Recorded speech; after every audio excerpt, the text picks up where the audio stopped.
Voy a grabar, perfecto, ya está grabando y voy a poner la diapositiva. Uy, perdón, no la he compartido. Ya, ahora sí. Sí, ahora sí, ahora está compartida. ¿Sí? Bien, dicho eso, como les comentaba, eh, voy voy a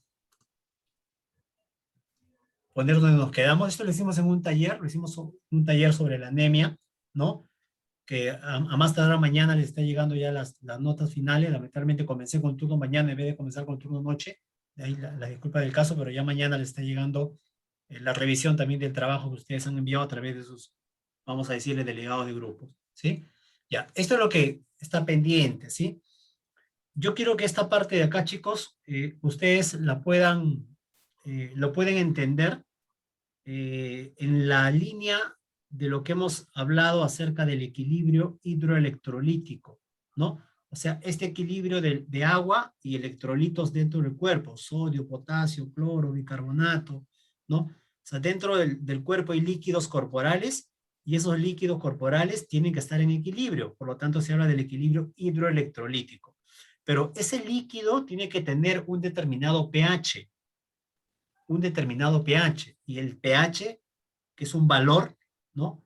Está determinado por la cantidad de ácidos y bases que tienen esos líquidos.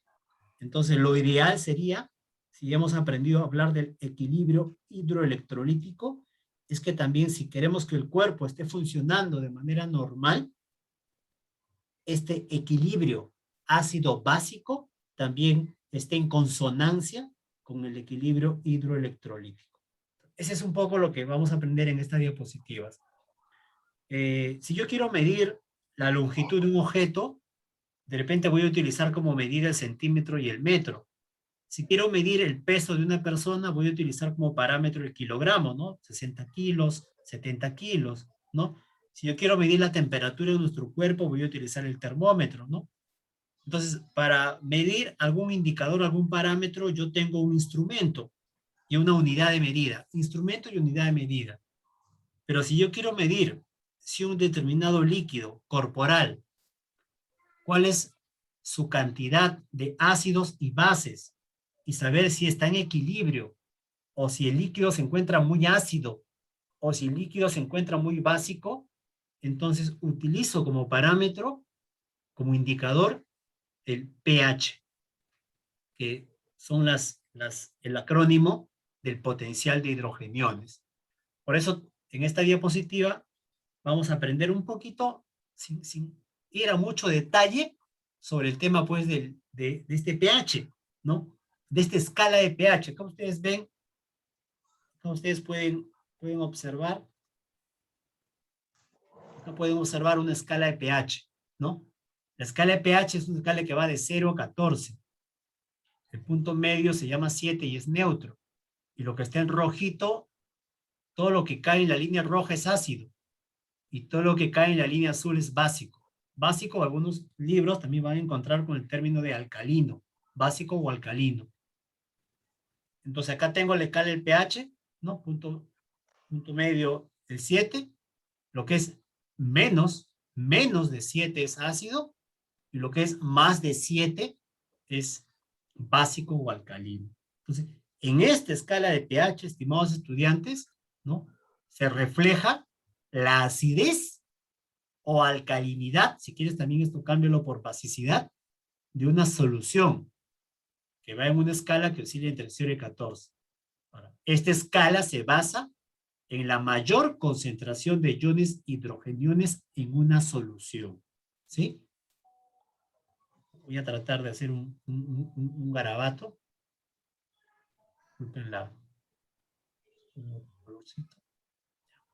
Por ejemplo, vamos a asumir que acá tengo una solución X. ¿Sí? Acá hay una solución X. Y esta solución X tiene un determinado pH, ¿sí? 8. Le hemos medido con un aparato llamado pHímetro y el pH salió 8.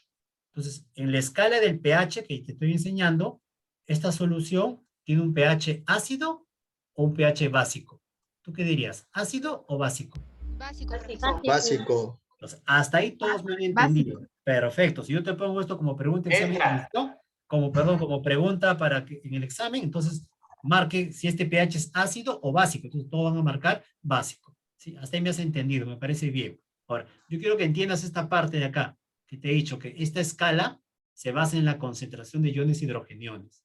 Si yo a esta solución le comienzo a agregar una solución que contenga iones hidrogeniones, ¿cómo se representa el ion hidrogenión? Es el hidrógeno con una carga positiva. O sea, si yo le comienzo a agregar iones hidrogeniones, yo quiero que tú me digas, ¿este pH se queda en 8 o cambia? Cambia. Cambia. ¿Para todos está bien? ¿Para todos ven que este pH va a cambiar? Sí, todos ven que si yo esta solución que estaba 8 y le agrego iones hidrogeniones, este pH, si yo lo vuelvo a medir, ya no va a ser 8, va a cambiar. ¿Queda esa idea? ¿Quedó esa idea, por favor? Sí, sí quedó. Excelente. Sí, Excelente. sí. Excelente. Entonces, la pregunta está, profesor, cambia, pero ¿a qué va a cambiar? ¿Va a ser más de 8 o va a ser menos de 8? Ahí está un poco la pregunta. Menos de 8 se convierte en Sí. ácido. Claro, porque si yo le agrego iones hidrogeniones, ¿no? Esta sustancia, esta solución, se está volviendo ácida. Y si se vuelve ácida, mira la flecha. La flecha quiere decir que ácido es menos de 7. Incluso, mientras se acerca más al 0, la intensidad, voy a llamarlo así, es más ácido.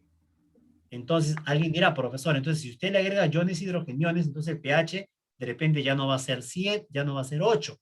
Puede ser, no lo sé, que llegue a 7, puede ser que llegue a 6, puede ser que llegue a 5, pero la respuesta va a ser menos de ¿qué? Menos de 8, ¿no? Menos de 8. Entonces, ese es un poco, esta, ¿no? Esta escala se basa en la concentración de iones hidrogeniones en una solución. Lo mismo que te he explicado acá le pasa al cuerpo. En el organismo, nuestro cuerpo tiene un determinado pH. ¿Sí? La sangre tiene un determinado pH. Y ese pH de la sangre debe de mantenerse así como se mantiene la temperatura. ¿Sí? Debe haber un rango de máximo y mínimo. ¿Sí? Y el cuerpo trata siempre de mantener ese rango, porque si ese rango cambia, entonces entramos a una situación de desequilibrio. Y esta situación de desequilibrio del pH pone en peligro la vida de la persona. Cualquier enfermedad o situación metabólica o provocada por la ingesta de alguna solución, ¿no? Que lleve a una situación de un pH por encima de los valores normales, si eso no se corrige, pone en peligro la vida de la persona, ¿sí? Pone en peligro la vida de la persona. Bien, entonces, sigo por acá, ¿sí? Sigo desarrollando estos conceptos. Acá está lo que lo que ustedes han indicado, ¿no? Una solución que tenga más hidrógeno será una solución ácida. Será una solución ácida, ¿sí? Entonces yo te hago esta pregunta, ¿no? A ver, para que me puedan responder por el chat o tranquilamente vía tu micrófono, ¿no? El pH es, ¿qué pH es más ácido? ¿6,82 o 6,91? ¿Qué pH es más ácido? 6,82. 6,82. Perfecto, los dos son ácidos, ¿eh? Los dos son ácidos, pero es más ácido 6,82 porque por eso la flecha que usted me ha enseñado se está acercando más al 0. Mientras se acerca más al 0 es más ácido, ¿sí? Excelente por el razonamiento. Y bueno, y acá te digo lo que te comentaba, que el pH de la sangre, ¿no? Que es un pH que debe mantenerse en equilibrio, es un pH que va en un valor de 7,35 a 7,45. De 7,35 a 7,40, ese es el rango del pH. El rango del pH. Entonces, este rango del pH de la sangre está en el lado rojo o en el lado azul. Azul. Está en el lado azul. Entonces, podemos decir que el pH de la sangre, el rango que oscila, es un rango, vamos a llamarlo así, básico, pero vamos a anteponerle Mayor. un adjetivo ese básico. Es fuertemente básico, ligeramente básico. Ligeramente.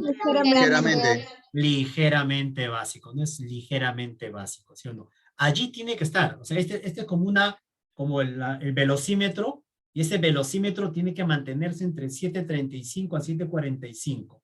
Cualquier cambio, chicos, hacia arriba, cuando digo hacia arriba, que supere el 7.45, o hacia abajo, que baje menos del 7.35, es una situación que debe controlarse, ¿no?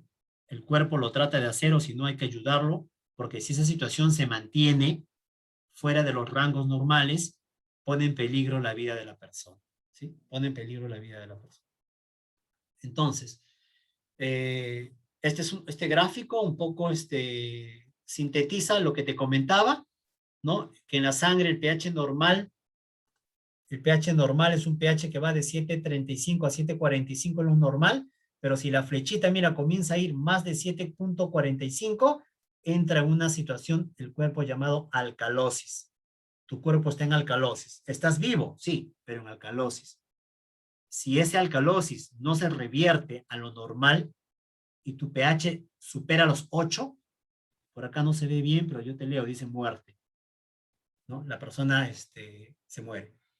Lo mismo para el otro extremo. Si el pH baja menos de 7.35, entra a un estado llamado acidosis.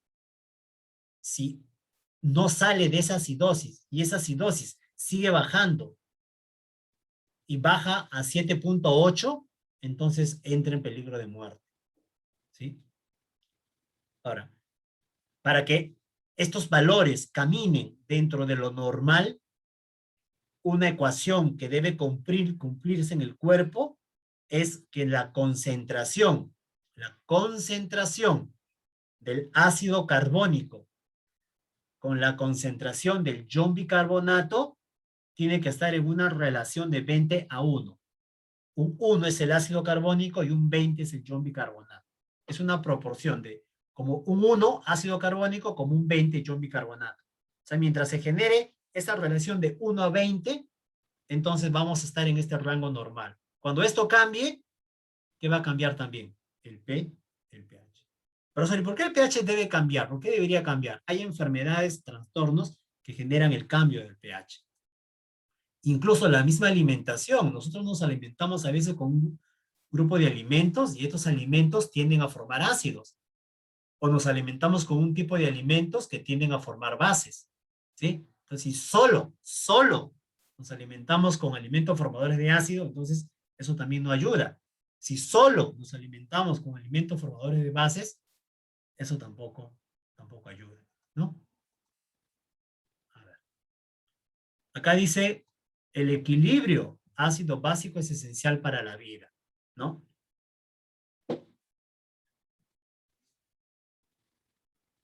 Un poco lo que te comentaba, ¿no? Este equilibrio, mantener este equilibrio es compatible con la vida. Si este equilibrio se rompe, entonces entra en peligro la vida de la persona, ¿no? El organismo, nuestro cuerpo, de forma constante produce ácidos, ¿sí? Y también produce bases.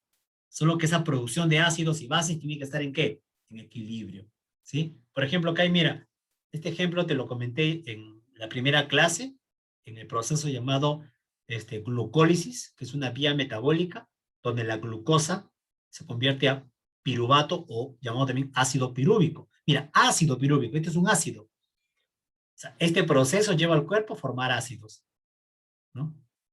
El cuerpo forma ácidos. Las rutas metabólicas que yo te he comentado, como por ejemplo esta ruta llamada glucólisis y las otras rutas que tú vas a conocer, dan como resultado, por un lado, la formación de ácidos y por el otro lado, la formación de bases, ¿no? Esto siempre va a pasar, siempre va a suceder, no nos preocupemos, siempre va a pasar. Lo que el cuerpo trata de garantizar que los ácidos y bases estén en equilibrio, ¿sí? Se dé un equilibrio. Y profesor, ¿y cómo se da este equilibrio? Este equilibrio, ¿no?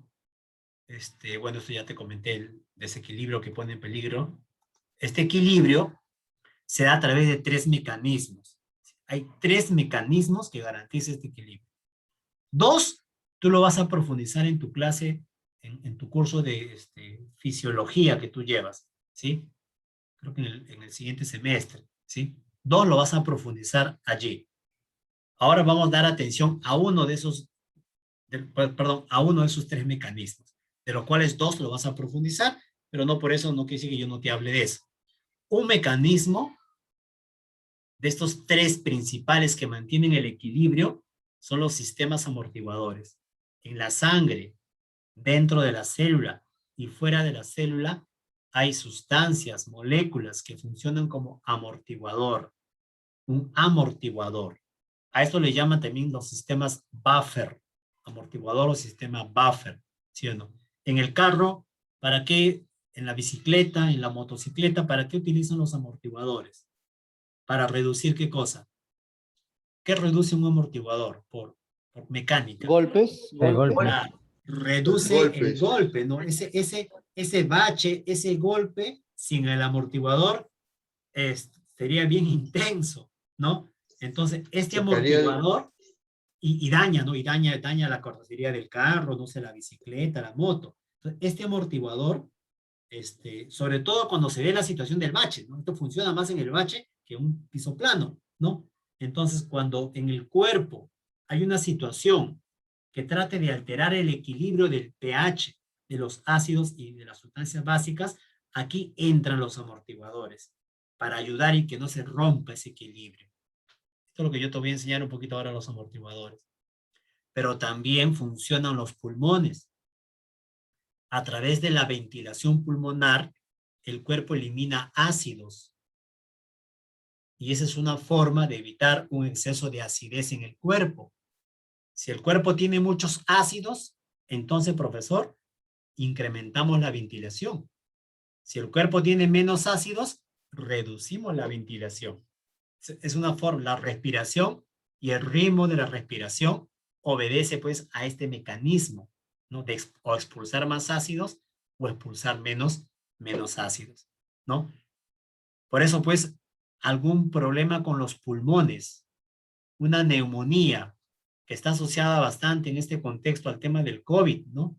En donde hay un daño pulmonar 10, 20, 30, 50, bueno, ya que compromete bastante los pulmones y evita que la persona respire, ¿no? Dificulta su capacidad respiratoria. También, ¿qué está generando en esa persona? Está generando que se esté alterando, ¿qué cosa? Noemí, ¿querías comentar algo? Sí, quería justamente preguntar eso de los pulmones. Cuando te dicen que el pulmón está dañado un 80%, ¿qué significa? O sea, que ya no, o sea, el pulmón ya no se va a recuperar.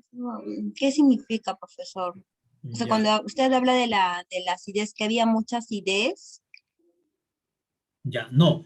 El daño pulmonar puede ser por una neumonía y la neumonía puede ser causada por un agente infeccioso, una bacteria, un neumococo, por ejemplo, en los niños, ¿no? ¿Han escuchado el neumococo en los niños? O por un virus, en este caso el COVID-19, ¿no? El COVID que afecta también a los pulmones. Entonces, y que genera, neumonía es una inflamación de los neumocitos.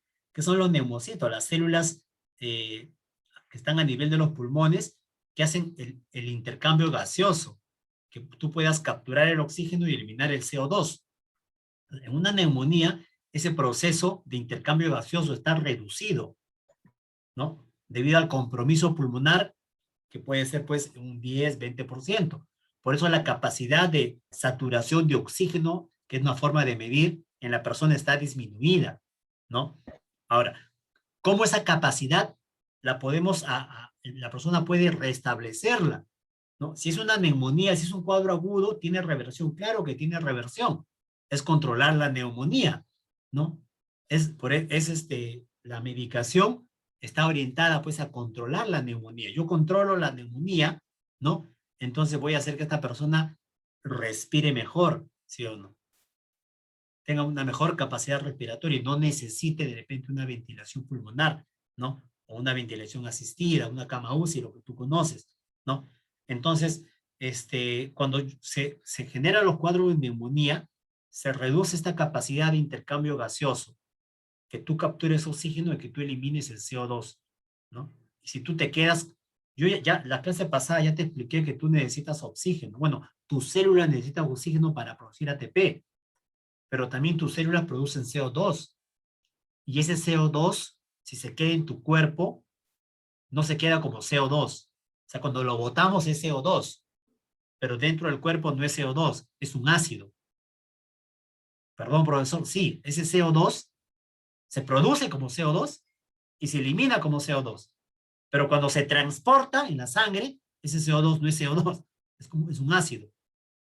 Y si tú no lo eliminas, ese CO2, entonces, ¿qué cosa acumulas? Ácidos. Y si acumulas ácidos, ¿qué cosa alteras? También tu pH. También alteras el pH del cuerpo. Otro mecanismo, chicos, lo hacen los riñones, ¿no? Así como los pulmones tienen un papel importante en la ventilación pulmonar, los riñones también tienen un papel importantísimo en el tema de los ácidos metabólicos, ácidos y bases metabólicas, ¿sí? Entonces, cuando los riñones eliminan orina, cuando los riñones forman orina, ¿no? Yo ya la clase pasada te comenté el papel importante que tiene el riñón para controlar el agua y los electrolitos, ¿no? ¿Te acuerdas? Yo te comentaba, si tú estás sobrehidratado, ¿qué hacen tus riñones? Producen más orina. Si estás deshidratado, ¿qué hacen tus riñones? Producen menos orina. Pero cuando producen más orina o producen menos orina, los riñones también actúan sobre el ion hidrógeno y sobre el bicarbonato. Y el ion hidrógeno tiene que ver con lo ácido y el bicarbonato tiene que ver con lo básico. Entonces, los riñones es una forma importantísima de regular el equilibrio ácido-básico, ¿no? Cualquier afectación a los riñones, por ejemplo, una persona que tiene pues un cuadro de glomerulonefritis aguda, donde están dañados sus riñones, ¿no? Incluso ya esté destinado pues a una hemodiálisis. Claro, el problema no solo es que el riñón no puede eliminar el desecho, el problema es que el riñón no puede regular las sustancias que están dentro de la sangre y las sustancias que deben estar fuera de la sangre, formar parte de la orina. Se ha perdido lamentablemente esa capacidad de los riñones, ¿no? Entonces, su reabsorción y secreción del bicarbonato y del ion hidrógeno juega un papel importantísimo en mantener el equilibrio ácido-básico. Entonces, estos tres mecanismos deben de funcionar. No es que, profesor, no, que funciona uno y el otro después, no. Los tres funcionan en paralelo. Los tres se retroalimentan y se ayudan, ¿no?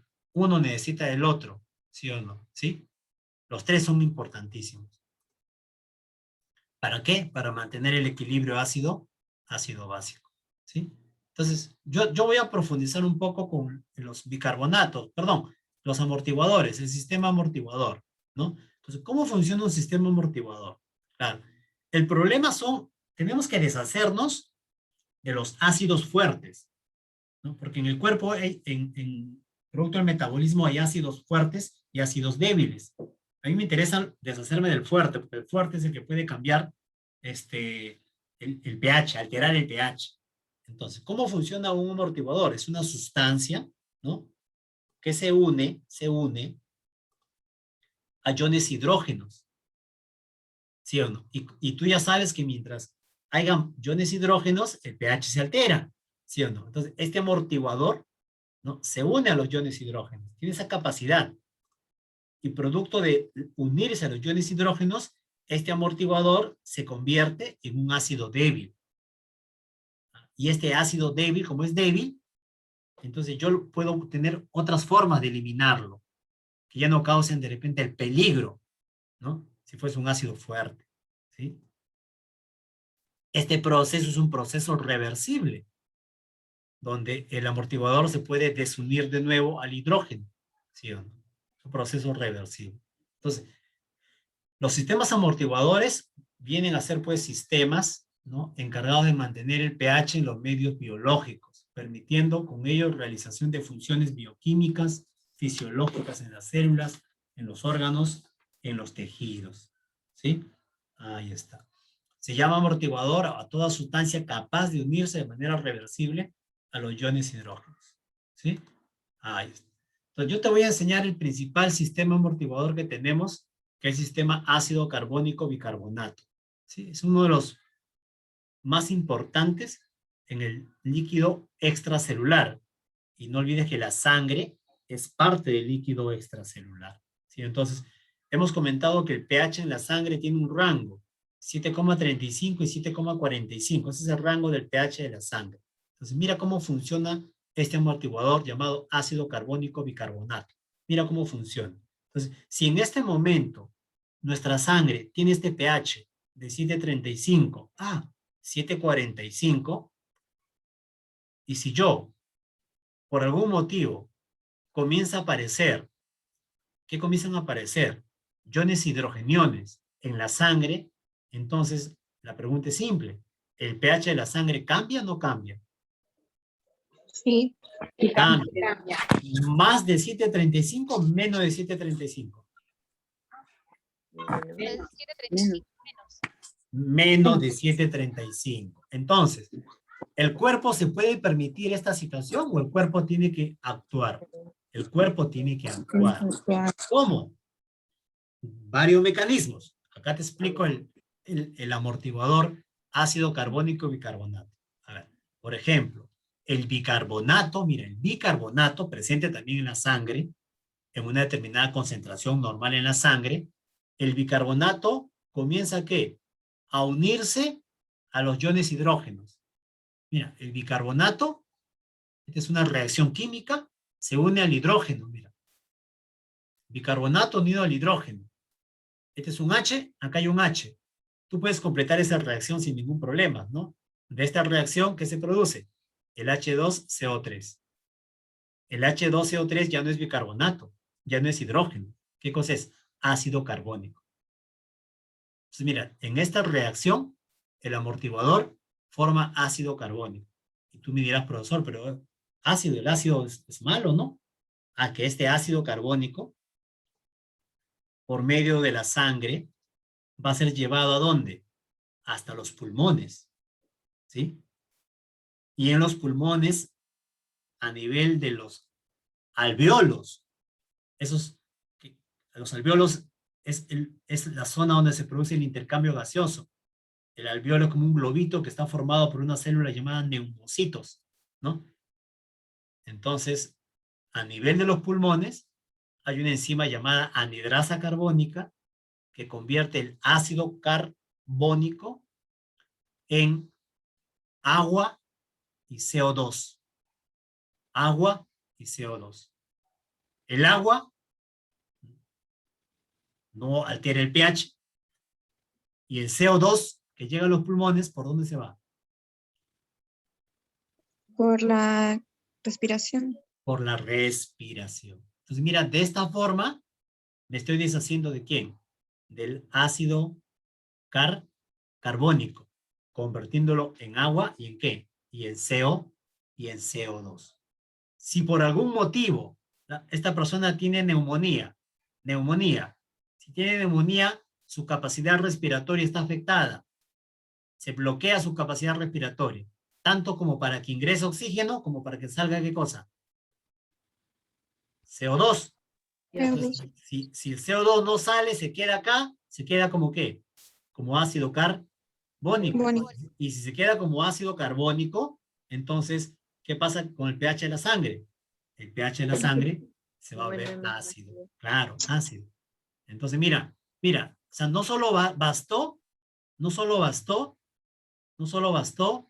que haya función el sistema bicarbonato ácido carbónico. No solo bastó eso, sino también si no funcionan los pulmones, de nada me sirve tener funcionando este sistema. ¿Sí? Adelante, Hilary. Sí, profesor, buenas noches. ¿Esa anhidrasa carbónica es una enzima? Es una enzima presente a nivel de los pulmones, ¿no? Ah, La anhidrasa carbónica es una enzima, ¿no? Que va a hacer que esta reacción del ácido carbónico, este ácido carbónico se pueda convertir en agua y en dióxido o dióxido de carbono. esto ¿Sí? solo pasa en los pulmones, ¿verdad? Claro, esto se está dando a nivel de los pulmones, a nivel de entre los capilares pulmonares y los alveolos pulmonares. Como les comentaba, los alveolos son estructuras que están formadas por células llamadas neumocitos. que justo son las células que se inflaman en un cuadro de neumonía.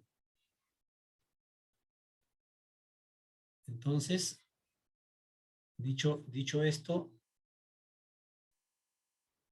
bueno, esto es un poco lo que ya te había indicado, ¿no? Que los ácidos corporales incluyen los ácidos volátiles y los no volátiles. Los ácidos volátiles, este ácido carbónico es un ácido volátil. ¿Por qué volátil? Porque se convierte en gas, en CO2, para ser expulsado ¿por dónde? Por los pulmones. Entonces los pulmones, de esta forma, expulsan todos los días una gran cantidad de ácido. Si los pulmones dejan de trabajar, dejan de expulsar ¿qué cosa? Este ácido volátil. Y si dejan de expulsar el ácido volátil, esto trae un problema. Trae un problema. Si se queda el ácido, si se queda acá el ácido, entonces, a ver, ¿tu cuadro será acidosis o alcalosis? Acidosis.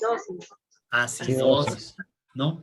¿Y este problema se está dando por un problema de los pulmones? ¿Sí o no? Sí. Entonces, ¿esa acidosis se da respiratoria o metabólica? Respiratoria. Respiratoria. Mira, ya te aprendiste la acidosis respiratoria. ¿Sí o no? La acidosis. Ahora, ¿qué pasa todo lo contrario? Por un tema respiratorio, estás eliminando mucho CO2. O sea, estás botando mucho CO2. ¿Sí? Botamos mucho CO2. La hiperventilación, por ejemplo, eliminas más CO2. Y si eliminas más CO2, te estás quedando sin ¿qué? Carbono. Sin ácidos. Sin ácido. Y si te quedas sin ácidos, entonces tu cuadro será acidosis o alcalosis. Alcalosis. Alcalosis. ¿Y esa alcalosis será respiratoria o metabólica? Respiratoria, porque es por la hiperventilación. Alcalosis respiratoria. Mira, ustedes han escuchado hablar, seguro en el campo clínico van a escuchar hablar bastante de la acidosis metabólica o respiratoria y de la alcalosis metabólica respiratoria. Es una chanfaina esto, ¿sí o no? Pero mira, qué fácil, al menos espero, se ha entendido tanto la acidosis como la alcalosis en su proceso respiratorio. En su proceso respiratorio. Y estos son justo las alteraciones del equilibrio ácido-básico. Estas alteraciones van a depender, van a depender básicamente de estos dos componentes, de la concentración de bicarbonato y de la presión del CO2. ¿No? ¿De qué depende? De la concentración de bicarbonato y la concentración de la presión del CO2. Si la presión del CO2 se altera el pH. Si se altera la concentración del bicarbonato, se altera el pH, ¿no? Cuando alguien vomita o tiene mucha diarrea, ¿qué cosa elimina? Líquidos. Y esos líquidos, ¿qué cosa contienen? Agua y electrolitos. Pero también, ¿qué cosa contienen? Bicarbonato. Bicarbonato. Entonces, mira, un cuadro diarreico, un vómito, también, ¿qué cosa va a afectar? El pH. Afecta también el pH, ¿sí o no? Entonces, cuando este bicarbonato, ¿no? Se esté eliminando por una cuestión ya explicada, entonces, cuando participe el bicarbonato, tú vas a llamarle o acidosis, ya no respiratoria, sino ¿de qué tipo? Metabólica. Ahí ya entra el otro término metabólico, ¿sí? Entra a jugar el otro término metabólico, ¿sí? Ahí está. Entonces, en el caso del riñón es importante porque participa en la eliminación de ácidos metabólicos y como comentamos los pulmones de los ácidos volátiles como es el ácido carbónico, ¿sí? A ver. Entonces, para concluir en esta parte, la regulación del pH sanguíneo permite que se mantengan los valores intracelulares de pH óptimo, requerido para el funcionamiento de las enzimas. El pH sanguíneo está regulado por los sistemas amortiguadores, por el mecanismo respiratorio y renal. Las alteraciones del equilibrio ácido básico se clasifican a o metabólica o respiratoria, ¿sí? Esta es su clasificación, o metabólica o respiratoria, ¿no? Según cómo se modifica la concentración de ¿qué? Si se modifica la concentración de bicarbonato o si se modifica la concentración, perdón, la presión del CO2. La presión del CO2. Y este Este es un criterio bien general para explicarte estos cuadros de acidosis y alcalosis, ¿no? Si mi pH es normal, 7,35 a 7,45, cualquier situación que lleve el pH menos de 7,35, ¿no? Estamos hablando de un cuadro de acidosis, ¿sí? Acidosis de frente. Y si en esta acidosis lo que se está perdiendo, ¿qué cosa es? El bicarbonato, porque disminuye, como cuando pasa en una diarrea y botas mucho bicarbonato, entonces la acidosis ¿de qué tipo es? Metabólica. Pero si esta acidosis de pH menos de 7,35 se está produciendo porque, al contrario, ha aumentado la presión del CO2, o sea, no estás eliminando CO2. Tu respiración está fallando que no eliminas, si no eliminas CO2, el CO2 se queda, aumenta la presión del CO2. Entonces, eso que te lleva también a una acidosis. Pero como ese CO2 ya no es metabólica, ¿qué cosa es? Respiratoria. ¿No? Ahora, profesor, y si el pH ya no baja, sino sube más de 7,45, allí es alcalosis. Allí es alcalosis. ¿Sí? Ahora, esta alcalosis también tiene dos motivos. Si se da porque hay un aumento del bicarbonato, o sea, ya no estás eliminando, como la diarrea. En la diarrea elimina bicarbonato, ya no estás eliminando bicarbonato. Al contrario, hay mucho bicarbonato. De repente hay un problema renal que está haciendo que no elimine bicarbonato, o algo sucedió que te tomaste bicarbonato, solución de bicarbonato. Entonces, cuando la concentración del bicarbonato aumenta, entras en un cuadro de ¿qué? De alcalosis. ¿Pero de qué tipo? Cuando hay bicarbonato, ¿de qué tipo es? Metabólica. ¿No? Ahora, pero si el pH también aumenta, sigue siendo alcalosis, pero ahora es porque la presión del CO2 disminuye. O sea, la presión en sangre del CO2 ha bajado. ¿Y por qué ha bajado la presión en sangre en CO2?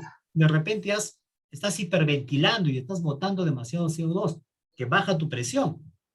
Alcalosis. Pero como tiene que haber el CO2, de tipo respiratorio.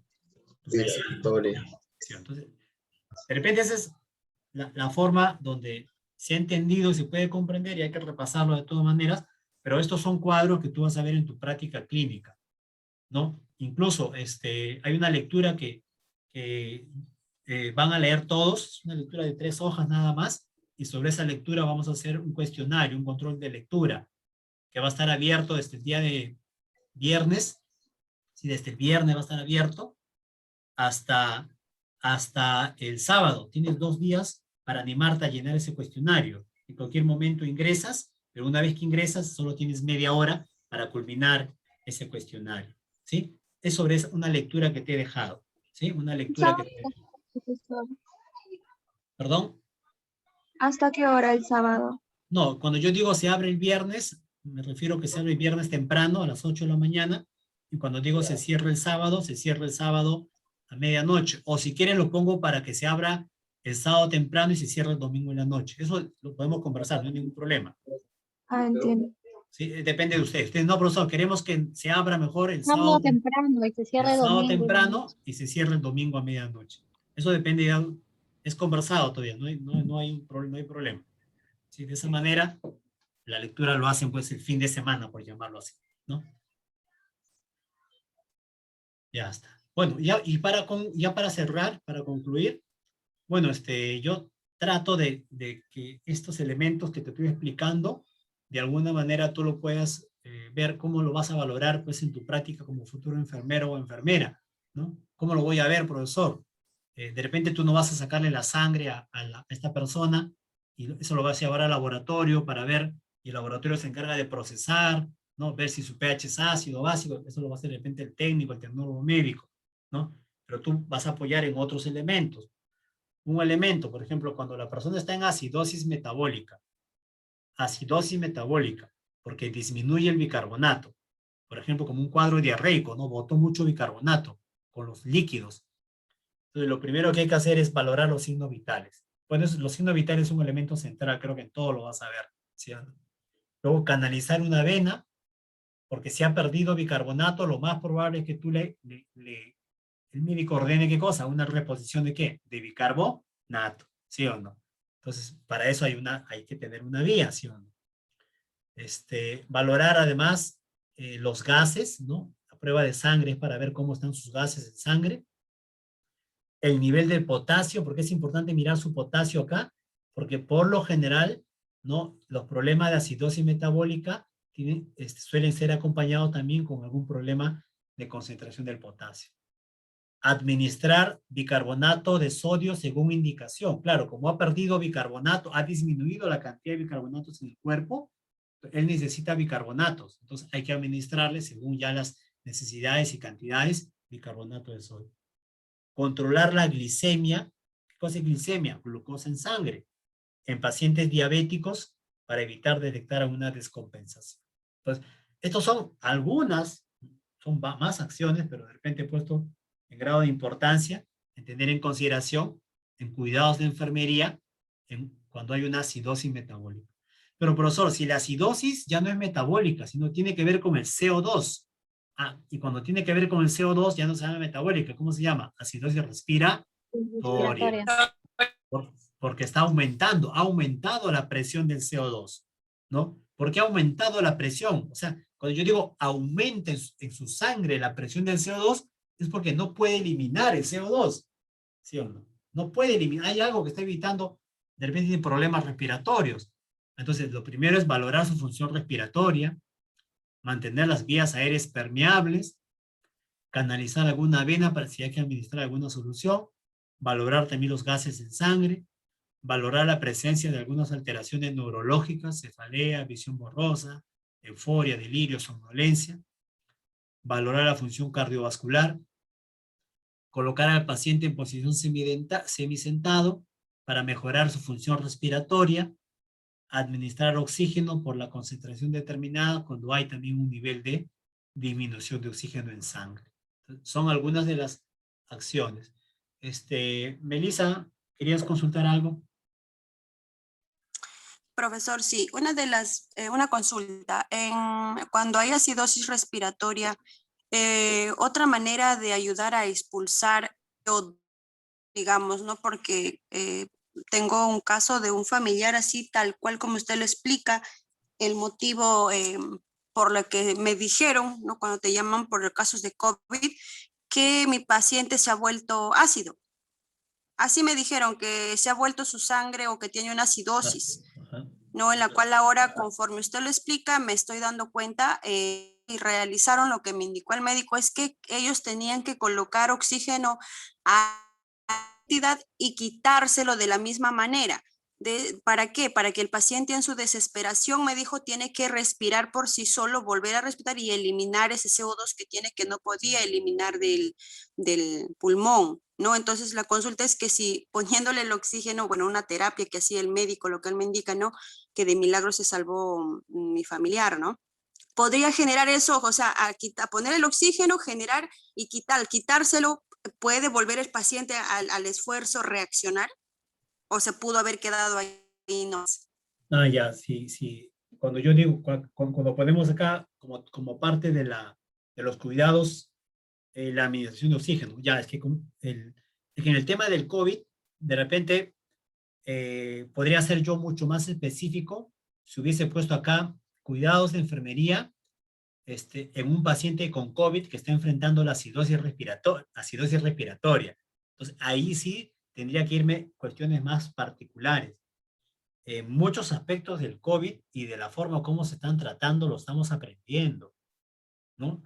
Y a veces hasta el tema del ensayo-error. La misma ivermectina es un ejemplo en que como que no hay un consenso. Tú le preguntas a médicos, no tomes, no hay muchos estudios. Y otros te van a decir, claro, no hay muchos estudios, pero en mi práctica sí ha funcionado, entonces tómalo, ¿no? Entonces, estos elementos, cuando se está aprendiendo sobre una enfermedad, ¿no? Y se está aprendiendo a la mala, ¿no? Obedecen a cuestiones a veces más particulares de la experiencia de un determinado médico.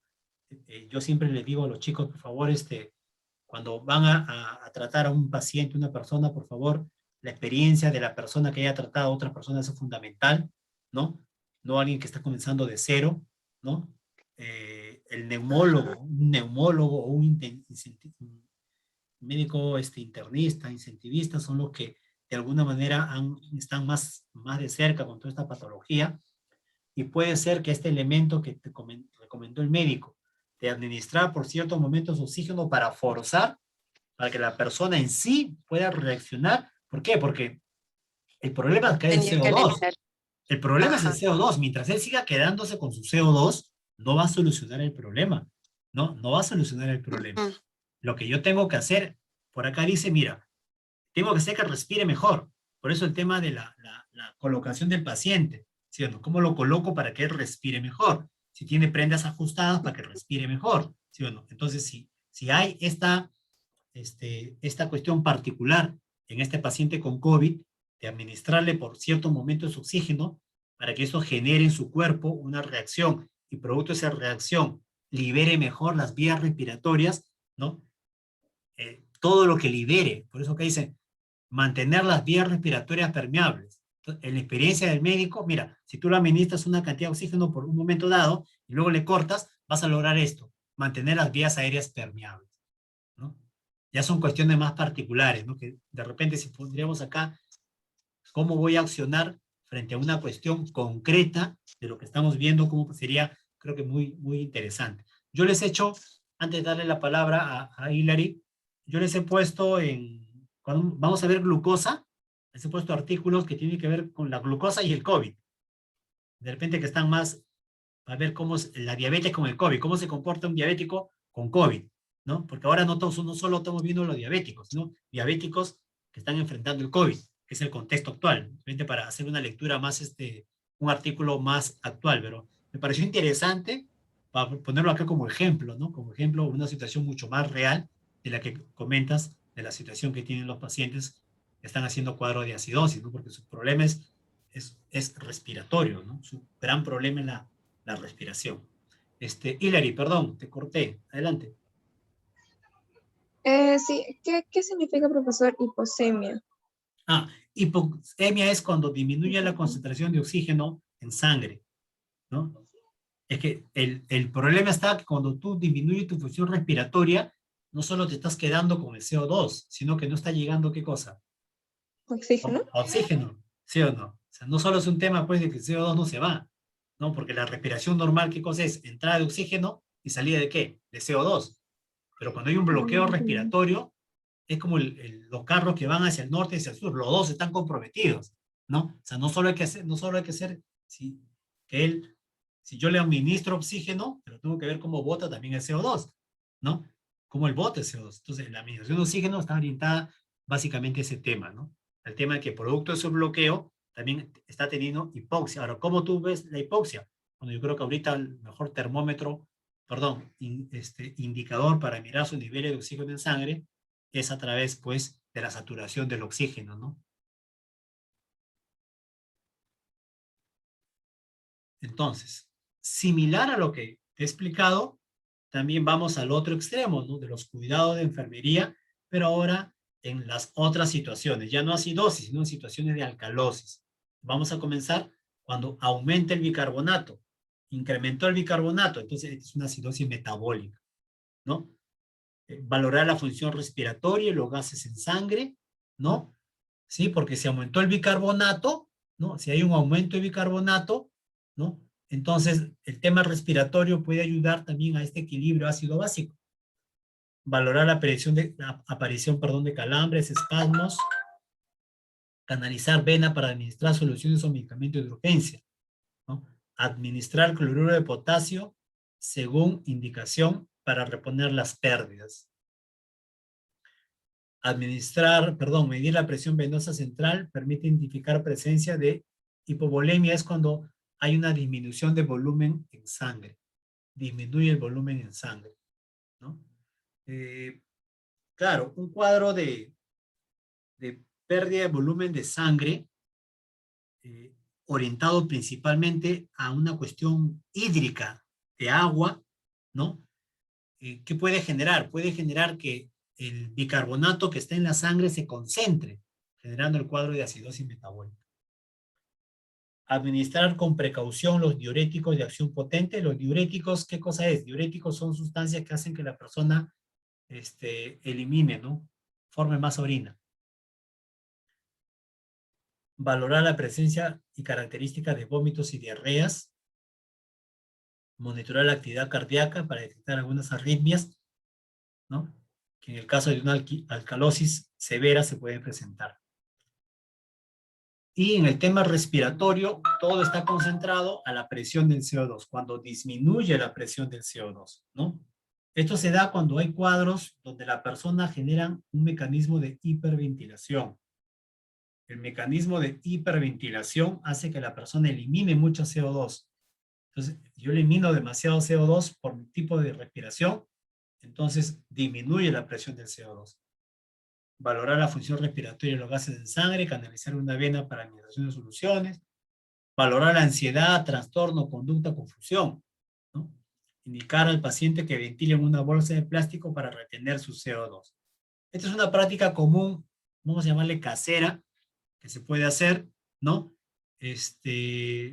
A ver, tienes una presión de CO2 baja, disminuida por tu hiperventilación, generado, no sé, por un cuadro de ansiedad, algún trastorno.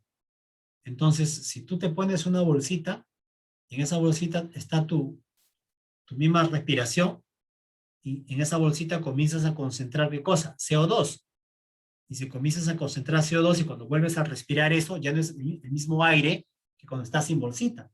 Cuando estás sin bolsita, en este aire hay una concentración de gases, oxígeno, CO2, nitrógeno, ¿no? Pero cuando te pones la bolsita, esa concentración de gases cambia y hay mayor concentración de CO2 y a ti te está faltando CO2. Por lo tanto, esa acción puede hacer que eleve tu concentración de CO2 en sangre.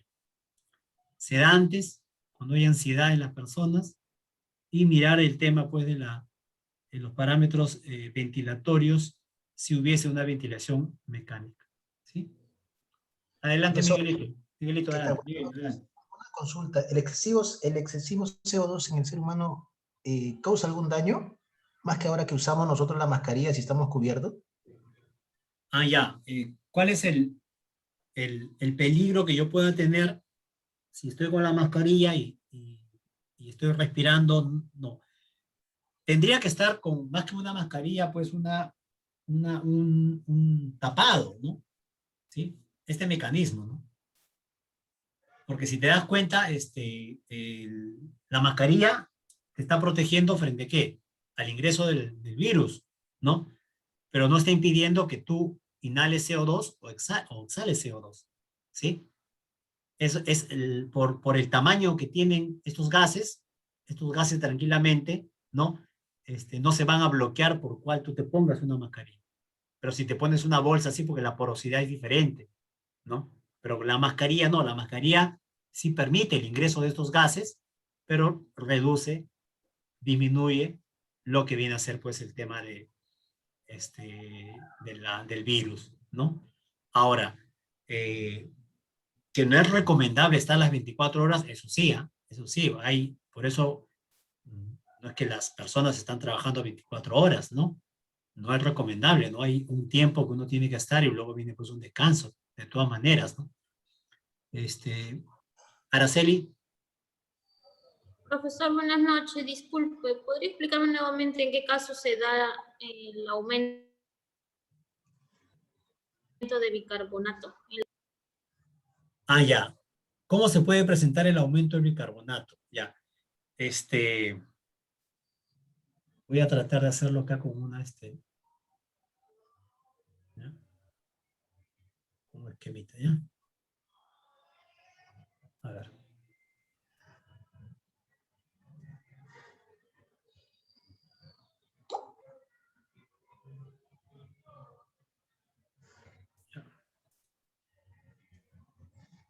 Perdón, quiero poner me ha salido muy grueso.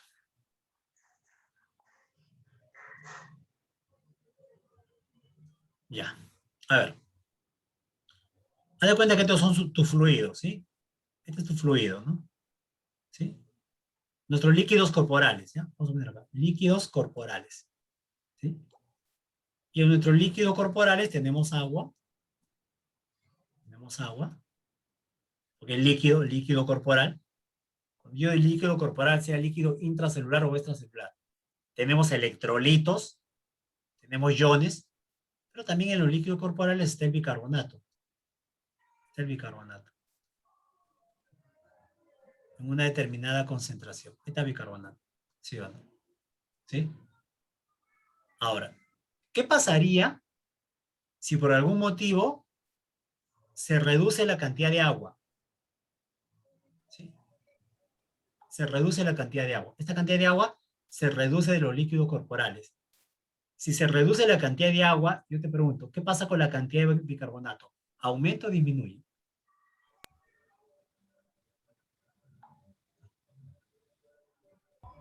Aumenta, profesor. Aumenta, claro, aumenta. ¿Sí? ¿Por qué? Profesor, pero sí, no, a ver, no estoy consumiendo, de repente, vamos a decir así, si yo me inyecto bicarbonato de sodio, entonces es lógico pensar, si yo me inyecto bicarbonato de sodio a la sangre, es lógico pensar que la cantidad de bicarbonato en mi sangre va a aumentar porque me estoy inyectando bicarbonato, ¿sí o no? Eso puede ser también un tema que se dé esto, ¿sí? Pero no, cuando yo estoy hablando acá, por ejemplo, de esta situación de hipovolemia, es porque hay una disminución del volumen líquido. Disminuye este volumen líquido, ¿sí? Y si este volumen líquido disminuye, entonces, al haber menos agua, entonces automáticamente la relación agua-bicarbonato cambia. Incrementando, ¿qué cosa? Incrementándose el bicarbonato. Y si el bicarbonato se incrementa por encima de los valores normales, mira, entro al cuadro de una acidosis, perdón, alcalosis metabólica. Alcalosis metabólica.